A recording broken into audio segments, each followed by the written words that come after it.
Hello, hello. Good morning, good afternoon, good evening, wherever you are in the world. This is Coach Tiffany Parra, editor-in-chief of Phoenix Fitness Fanatics magazine, elevating your mind, body, and spirit. Happy Mental Monday, y'all. Happy Mental Monday. It is the beginning of an amazing week, and we have some contributing writers that are coming in. We're going to talk a little bit about emotional intelligence, EI. So let me go ahead and bring them on in the house. I'm being joined. We're taking center stage on the Own It Publishing platform with Teresa Palmer. Good morning, Teresa. Good morning, everyone. All right, we got Dr. Jeffrey E. Berger in the house. Good morning. And we have Mr. Jeffrey Edwards in the house as well. Good morning. Good morning. Good morning. Welcome, everybody. Thank you so much for joining me today to talk a little bit about the role of emotional intelligence and that in our personal growth, right? This is so important. So before we start, because there's a few people out there that have seen you, but there's some people out there, a lot of people out there that don't know you guys. So just take a minute just to go ahead and introduce yourself. Teresa, who you are, where you're from, and a little bit about what you do. We'll go to Dr. Jeffrey, and then we'll finish up to Jeffrey. Okay, hello, everyone. Thank you for joining us. I am Teresa Palmer. I'm a nurse practitioner, or advanced practice nurse as it's called. I'm also author of the book Heal Your Heart from Within. I developed about 24 years ago, I developed a program with my cardiac or heart patients on heart consciousness, which is all about raising heart health to the next level. And by that, it incorporates self-awareness, which is so important, and self-care and things that you could do for yourself in order to improve your heart health. And it doesn't matter. There's always something that we can do to help ourselves, and it doesn't matter what condition. I don't like to talk about disease because disease makes you feel hopeless, whereas a condition means that it's a condition, and there's always something you can do to change that condition. And right now I could be found on wellbeinggal.com is my website. And I'm on Instagram at well_being_gal. That's a little bit about me. Awesome. Thanks so much, Teresa. All right, Dr. Jeffrey. Okay, thank you, Tiffany. I'm Dr. Jeffrey E. Berger, and I'm the CEO and founder of Abundance and Optimum Wellness.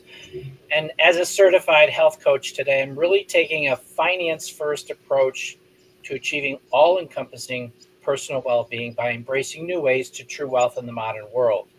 I believe by exploring diverse paths opens the door to true wealth in every sense today. And as a global ambassador for an innovative company revolutionizing the future of real estate through digital technology and other technologies being developed today, I'm deeply committed to empowering individuals and communities worldwide. My mission goes beyond business, really by providing global-minded entrepreneurs with new ways to true wealth in the modern world so they can take advantage of the technologies being developed today that will change the world in the future. And it's really all about creating opportunities, providing access, and building a more inclusive and supportive digital world where everyone has a chance to thrive. Thank you. Awesome. Thank you, Jeffrey. All right, Mr. Jeffrey. How y'all doing today? My name is Jeffrey Edwards from Detroit. I'm an author, musician, journalist, CEO, and host of 3 Jelly brand shows. One for interviews, help people find their purpose. Sports show, we talk a lot of trash. And social discussion, we cover everything. And my latest book, Jail Lee's Daily Devotional, is out on Amazon. Go check it out. Awesome. Thank you so much. So everybody, look, we got a wonderful panel today. And again, we're talking about emotional intelligence and the role that emotional intelligence plays on our personal growth. We were talking backstage, and, when you look around today, there's a lot of people that are just numb. And they're numb because of technology and the advancement of, they're numb because there's just not a lot of, social connection anymore. And I think people are just losing, how they feel, right? So let's talk a little bit about it. We're going to start with you, Teresa.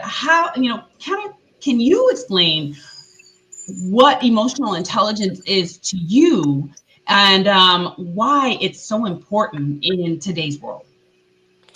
Okay, number one, I think emotional intelligence, it's about you and it's about being self-aware. Mm-hmm. And you can't have intelligence if you're not aware. And as children, we were always aware of ourselves. And as we grew to be adults, we were taught socially, at least in the United States, we were taught to look outside ourselves, to be in our minds, and to look to other people for the answers, experts. And that became the norm. Whatever you needed, you looked to someone else. You didn't trust your own judgment. And we were taught not to feel. Being in healthcare for over 30 years, I can't tell you how many people, the first thing they want is an antidepressant, anti-anxiety, because they don't want to feel. And you have to feel in order to get to the other side. Of course, if you can't get out of bed, if you can't function, take care of children, animals, go to work, anything like that, because of a clinical depression, then you need a jump start. That's medication. That's where you need a professional evaluation to see what's appropriate. But for most of us, it's okay to feel sad. It's okay to feel anxious. These are emotions that we need to deal with. And if you experience loss, the only way to get to the other side of that is to feel it. And one of my mentors, Rick Jarrow, who's unfortunately, he's transitioned about almost a year ago now. And he always said, sometimes you have to sit in the oven until you're fully baked. And we don't like to sit in that oven. We like to come out and keep making the same mistakes and decisions over and over again because we don't learn. And emotional intelligence is all about learning about yourself, how to handle your emotions, what these things mean, and then bringing that into the outside world. So to me, it's really all about self awareness. And there's staggering statistics that only 17% of people polled in the United States even knew what self awareness was. I mean, that's so low that means that there's what almost 60 some 70 some 80 some people that have no idea what self-awareness even means. So we need to get into ourselves, and the only way to do that is to get to know ourselves, and that can be done through being quiet and focusing on what we're feeling, how we're feeling, and working with that, and being in touch with our physical bodies also. Yes, wow. Thank you so much, Teresa. Dr. Jeffrey. So, yeah, I agree with a lot of what Teresa has said, some really profound statements there. I do want to add, I think many in my generation grew up in an era where, men don't cry, men don't have feelings. And it was kind of really drilled into our bodies and that we are into our heads. But also, we grew up in an era where we were taught to go to school, get an education, and go work for somebody and be a robot. And I think that really stifles people on. I know it stifled me personally from emotional intelligence, but for me, it's more recently while I'm out on my own and really exploring outside of that corporate world is really understanding and managing my own emotions and recognizing and also really responding effectively to those emotions, not only to myself but to others, and really understanding that. And with today's interconnected world, I mean, we've got so much out there that today people are just numb with the technologies that we have going on, especially the children out there. Yes. They're not really getting out into the world and building relationships. And the emotional intelligence aspect of it, it's really paramount to building strong relationships, whether it's personal, business, whatever, and navigating those complex social situations, if you will, and fostering a more compassionate and understanding society. And with that, it's also about, I have found for myself with the emotional intelligence, I was in a place where I would react and now I don't react anymore because it did not benefit me from a growth perspective. Yeah, wow, good stuff. I think it's the power of the pause, right? It Right. really is.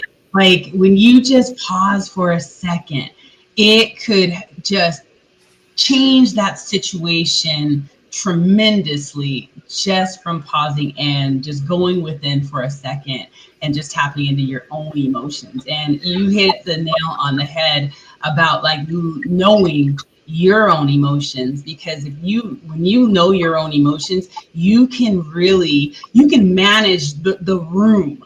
You know how when you walk into a room and if you're upset, and you walk into a room, people are gonna feel that.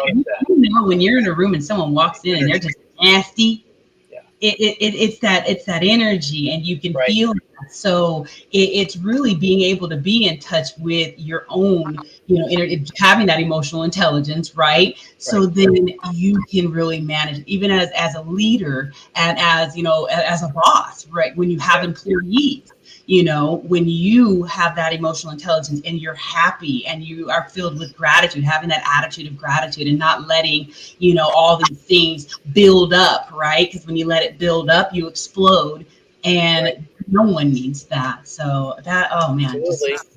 yeah. So Mr. Jeffrey Edwards, what does emotional intelligence mean to you, and why is it important in today's world? Everybody makes great points about it.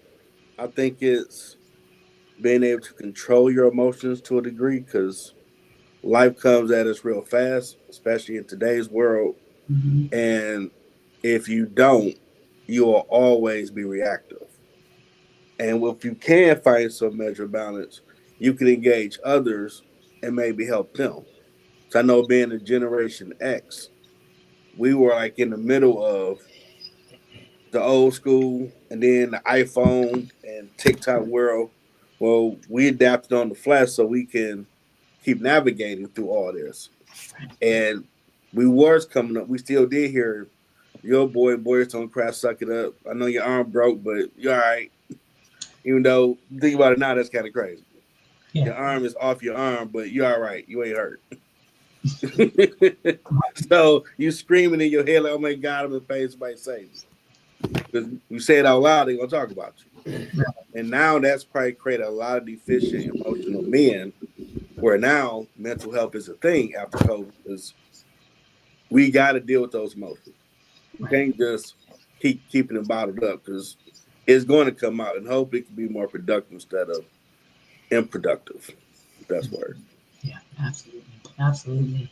So now how can improving that self-awareness, I know, Teresa, you touched on that a little bit. How can, improving that self-awareness help with navigating tough emotions and or situations when they do come up? Because like you said, Jeffrey, life be lifing, and, we tough stuff thrown at us. So yeah, so Teresa, talk about that. That's a word. Handling emotions can be tough because, again, we're not really told to do that. When somebody asks you how you are, the response is you're fine, even if you're not fine. Not that we should go around telling everybody our deepest, darkest secrets, but when you have that kind of conditioning, it kind of sets you up to have a barrier, to even put a mask over your feelings. And what we need to do, again, is be aware of ourselves, get to know ourselves. Because if we don't know ourselves, we certainly can't know or help others. And I know you had mentioned, Tiffany, about that energy. Well, that energy comes from your heart, because the heart is the largest energetic field in the body. It extends at least 3 feet out from us. So, what we're feeling, people between 3 and 6 feet around us can feel that also. So, if we're not comfortable with our emotions, technically we're making other people uncomfortable with us Mhm. because they don't know what to expect from us. So, handling your emotions is really delving in and seeing how you're feeling and why you're feeling that way. What is it that has you upset? And knowing that if you lose a job, lose a pet, lose a spouse, lose anything, that you're expected not to feel good. you don't have to feel good every day. You don't have to put a fake smile on your face. I know in another session we talked about faking it until you make it. Well, no, there's no faking it, because once you get into faking it, it's hard to get out of it. So you have to be you, have to understand yourself, and you have to do that inner work. And the best way to do it is to sit quietly with yourself and just feel your emotions, feel sensations in your body. And then how could you change that? Maybe you just need to sit with it for a while. Maybe you could go out for a walk. Maybe there's something you could do, but acknowledge, I lost my job. I don't like it. I'm feeling sad about it. And now what could I do about it? Don't brush those emotions down. Keep them on the surface. It doesn't mean you have to hide from the world. It just means that you're saying, this is my problem. This is what I'm feeling. Now, what is the solution? Or is there a solution? Maybe the answer is feel sad, go through it, come out the other end. Thank you, Teresa. Dr. Jeffrey. Yeah, so great, great nuggets there, Teresa, and I resonate with a lot of that. For my journey, I talked about reacting in the previous question, and I want to elaborate on that a little bit more with this here, because for me, the journey was I had a lot of reaction. I reacted to a lot throughout most of my career. As a software engineer, and did not deal with stress very well. Come to realize it was a contributing factor of gut health for me. When I understood the complexity of our gut health and the foods that we're eating today with the 10,000 chemicals that are in there, the preservatives that are in there for our food are contributing to, stress, depression, anxiety. That was a major contributor in relationship to my journey, and being able to understand that from a biological perspective and opening up the communication between the gut, the brain, and the heart, because Teresa talks about that heart, and they all do talk together. Yeah. They talk to each other, and once you can get that alignment and your gut into a really homeostasis situation, then that for me opened up my mind to being able to embrace the emotions, because there's a lot of triggers that come with different types of emotions. And for me, it's about taking a step back rather than diving in and reacting, but I take a step back and evaluate. Why is this happening to me? What is it? What does it mean? What am I supposed to learn? Am I supposed to take something away from it? Or is this what it's supposed to do right now? And then the other thing is what, from learning, if I'm going to learn something from this, what do I do and how do I take that forward to share that experience with others? So that's been one of my key experiences over the last, 6 to 8 years, working on my own health because of my own stress, anxiety, depression that was at a 10 plus for decades. And in August of 2019, it went down to a level 1, and it's been like that ever since. So it's a blessing. Oh man, congratulations. That's an absolute blessing for sure. And you're so right. I mean, the stuff that we put in our body, it does a lot. Yeah, and also, if I can just interject here, the other thing is I came off of 5 medications, and certain medications have impact on your mental, acuity, if you will.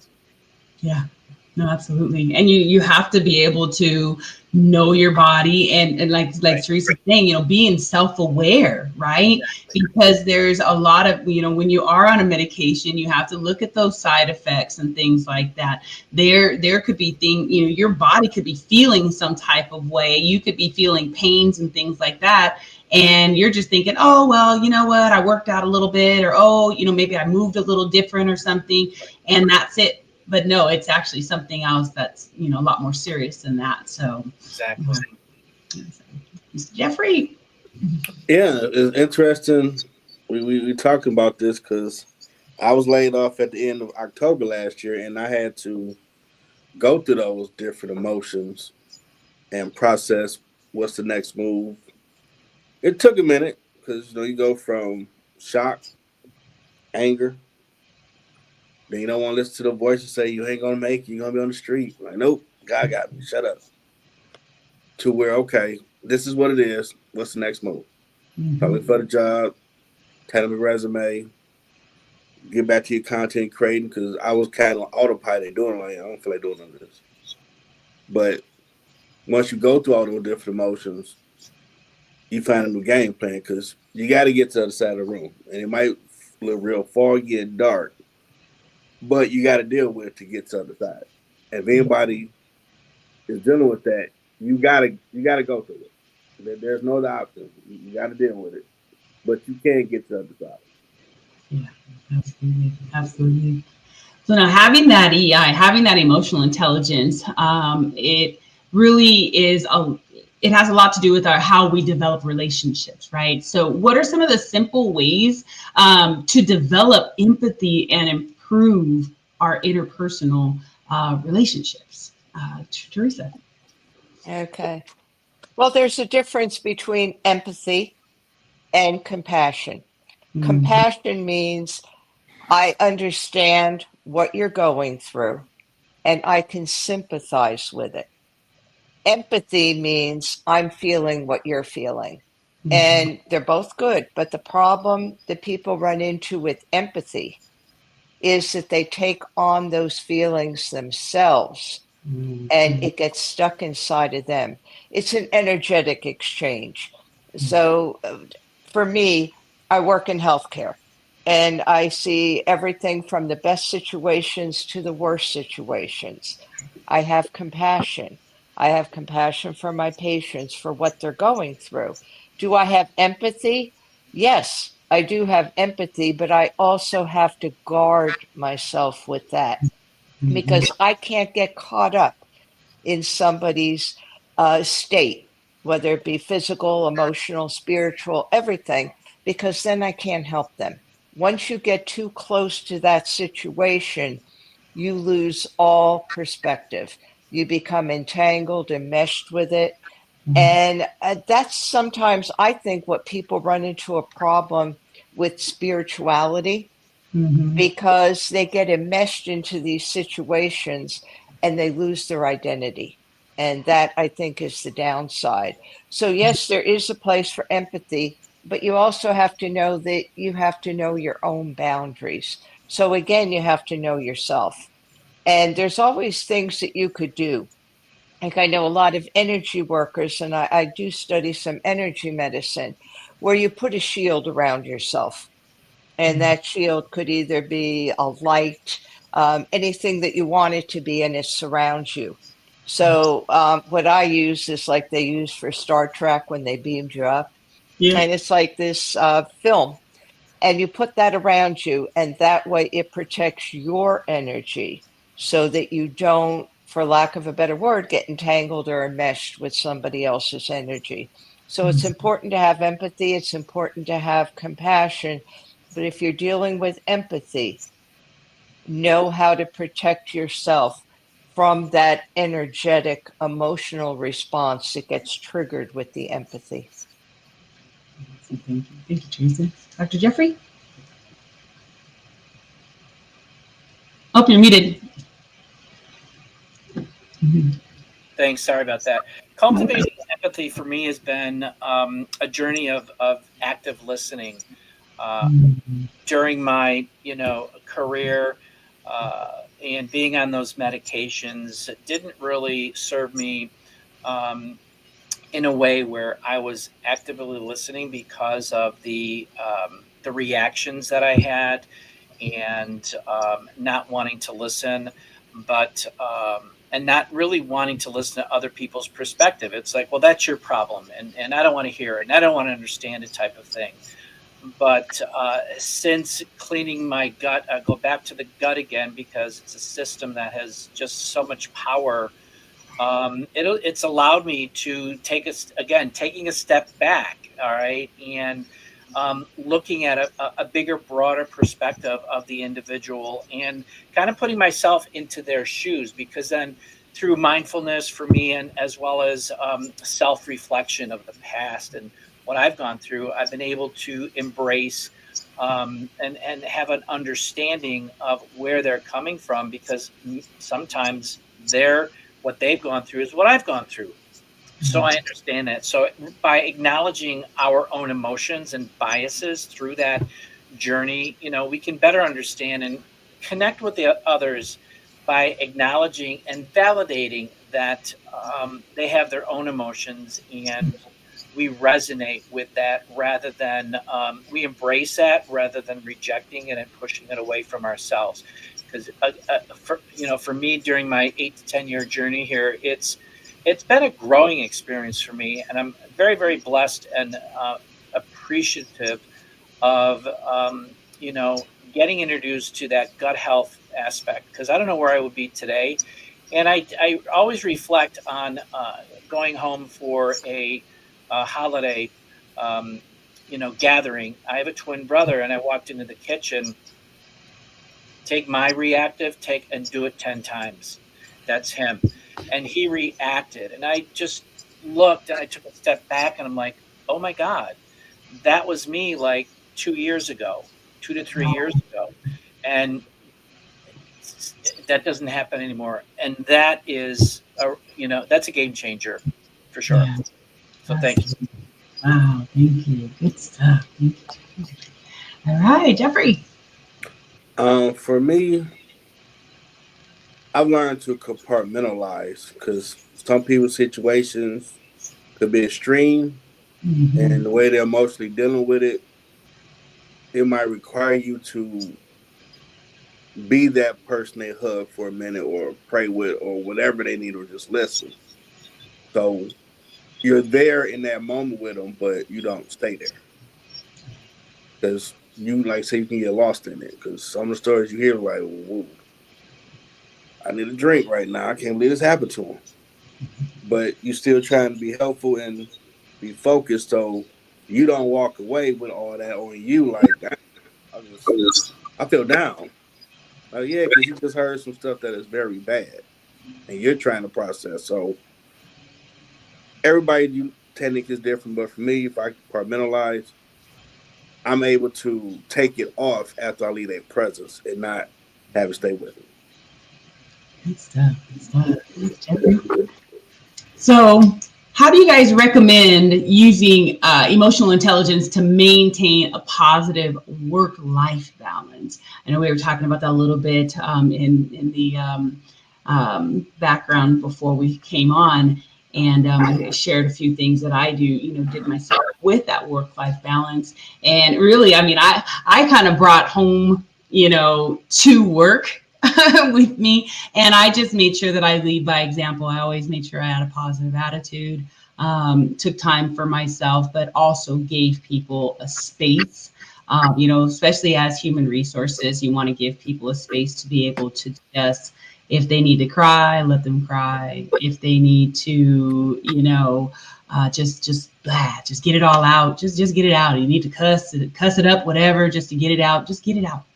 And that really helped, even for myself, just having that space, it really helped that work-life balance. So Teresa, how do you recommend using emotional intelligence to maintain that positive work-life balance? So since everything starts with you first, it's always about us first. We have to put ourselves first, because you can't drink from an empty well. And the airline industry says it the best. Put your own oxygen mask on first, then help others. Because if you don't, you're going to be dead, and you're not going to be able to help others. And it's a harsh way to look at it, and sometimes it's a harsh reality. But with work-life balance, you have to put yourself first. If you have to, you set boundaries with work. And it's just something that you need to do. Many, many years ago, I started my career in cardiac surgery, and I loved it, but it was difficult. The surgeon expected me to be there 24/7. I couldn't take care of my own business. And it finally reached a point where I had to sit down with the surgeon and say, this is what I need from the job. And he told me, no, you can't have that. That's not what the job is. So I left the job. After 3.5 years, I left. I stayed in cardiology, but I put myself first and put myself in positions where maybe I didn't get as much honor and glory as I did in that job, but I was able to fulfill what I needed for myself in order to help my patients. So I would say put yourself first. It's not being selfish, it's crucial for health, well being, and to be able to be there for other people. And that's how I balance my work life. I start with me. Awesome. Thank you, Teresa. Dr. Jeffrey, what about you? That's great, Teresa. So to open the doors for emotional intelligence, I believe it starts with loving yourself first. Mm-hmm. Because if you don't love yourself first, there are a lot of things that will inhibit you from moving forward. And so with that, emotional intelligence is really crucial for work-life balance. I think more so today than in the past. I could be wrong, but I'm getting that sense more today because of all of everything that's going on. Mm-hmm. And by recognizing the different stress levels, setting healthy boundaries around yourself, learning to say no. And because you're not going to be pleasing everybody, it's okay to say no, and communicating that effectively with, your colleagues. And this is personal or business that I take, and this really helps reduce the stress. It reduces that burnout potential, and really cultivates a more well-rounded, harmonious work-life balance, if you will. And it's really about understanding your values and your beliefs, the strengths and weaknesses, and those triggers that you need to manage and be able to walk through that and get onto the other side, being positive and learning from that growth. And that is something that I've learned over these years. And again, I'm just very, very thankful. But also, I want to also say to the panel here, it's about meeting people like Teresa and Jeffrey and you, Tiffany, and building that relationship and learning from other people's experiences and knowledge and wisdom, because there are so many different attributes that individuals have, because we all have a purpose, we all have a meaning, and we want to share that with the world, because there's so much negativity out there and so many things that are bad. We want to give people hope, and that's what we're here for. That's right. Absolutely. Well said, Dr. Jeffrey. Thank you. Thank you. All right, Jeffrey. All right, great points from the panel. But my perspective, you need some me time, because someone's always going through something more than what you're going through. And for you to find that focus, you matter. Whether you draw in your drawing book, watch cartoons like myself, or music, or take a walk, whatever you need to do to reset you to deal with that day's situation. And understand it's just for that day. The sun's gonna shine tomorrow. Do the best you can with it, let it go. Because you can be overworking even after you get home and feel like you're never off the clock. Right. And then once you start getting to them waters, you feel like you're a drone. Like, do I ever get a break? Do I get a weekend? Like, you gotta have a cutoff for yourself. Okay, if I get off at 2 o'clock, but I gotta do paperwork, 3:30 cutoff. I don't care what it is, we done. It'll be there tomorrow. Go get some me time. Go put your feet up, something. That's right. And that should help you. I mean, my ultimate is always to run the music. That's my sanctuary, and I can tolerate anything. So if they ever stop music, I would not be. I'll probably be Thanos. As long as I got music, I can deal with anything. Thank you. Great points, everyone. Great points. This has been amazing. So, Teresa, can you just tell everyone how they can get in contact with you? Once again, I'm going to bring it up on the ticker, and then we'll go to you, Dr. Jeffrey, and then you, Jeffrey, as well. Okay, you could get in touch with me either through Instagram, well_being_gal, or you could reach me through my website, wellbeinggal.com, all one word. And my book is Heal Your Heart from Within. It's available on Amazon.com, BalboaPress.com, BarnesandNoble.com, and BooksAMillion.com. Awesome. Thanks so much, Teresa. All right, Dr. Jeffrey. Yeah, so let's see.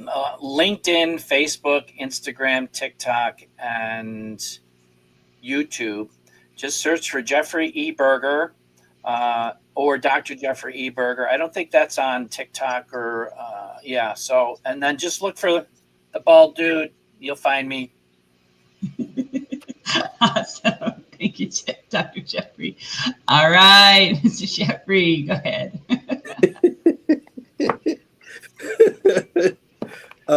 You can find me on LinkedIn or go to Middle Ground JLE, cross screen, LLC, Gmail, or look up Middle Ground with JLE on Instagram. You can actually Google me. That's the weirdest thing. If you put in Middle Ground with JLE, you will find me on one of my episodes, one of my shows. On my YouTube channel, Middle Ground with JLE, LLC.